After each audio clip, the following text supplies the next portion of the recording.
Hello students, welcome to my channel. आज आम पढ़ा organic compounds nomenclature and isomerism chapter first topic है classification of organic compounds. Organic compounds have been divided into two major groups. गोटे acyclic compounds और गोटे cyclic compounds. आम आज discussion करिया असाइक्लिक कंपाउंड्स विषय रे। तो असाइक्लिक कंपाउंड्स कौन? The molecules of the acyclic compounds consist of open chain carbon atoms. माने चेन ओपनली रही थो, स्ट्रेट चेन। तो open chains of the carbon atoms may be straight chains or branched chain। ठीक है जी। Straight chain जो किसी branching ही नथिबो। ब्रांच्ड चेन माने one or more side chains attached to the main chain. जोटा मेन चेन थिबो स्ट्रेट चेन ता भीतर जो साइड चेन्स सब बाहर थिबो गोटे आउ गोटे अधिक बाहर थिबो तो कहते branched chain. These are aliphatic compounds।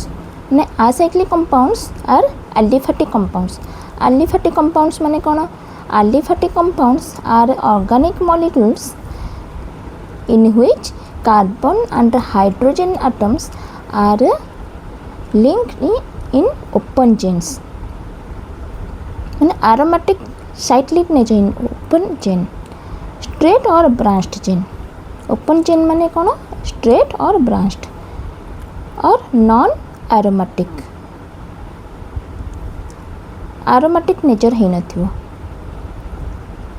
सेटा तो कहते aliphatic compounds.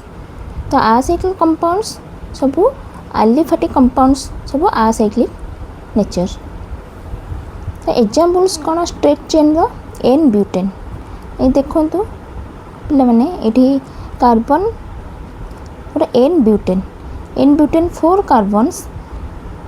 Straight chain there is no branching here तो कहते स्ट्रेट चेन। ये 2 मिथाइल प्रोपेन रे एटा ब्रांच्ड चेन।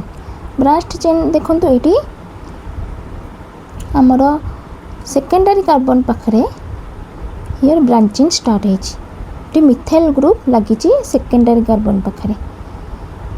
तो ये 2 मिथाइल प्रोपेन मिथाइल ग्रुप लगी हमर सेकेंडरी कार्बन रे। तो यहाँ आर नोमेनक्लेचर कौन?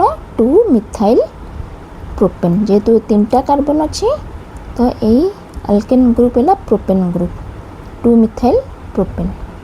तो बुझीपारे पिला माने। तो असाइक्लिक कंपाउंड्स मीनिंग कौन? तो नेक्स्ट क्लास में डिस्कसन करिया साइक्लिक कंपाउंड्स विषय रे।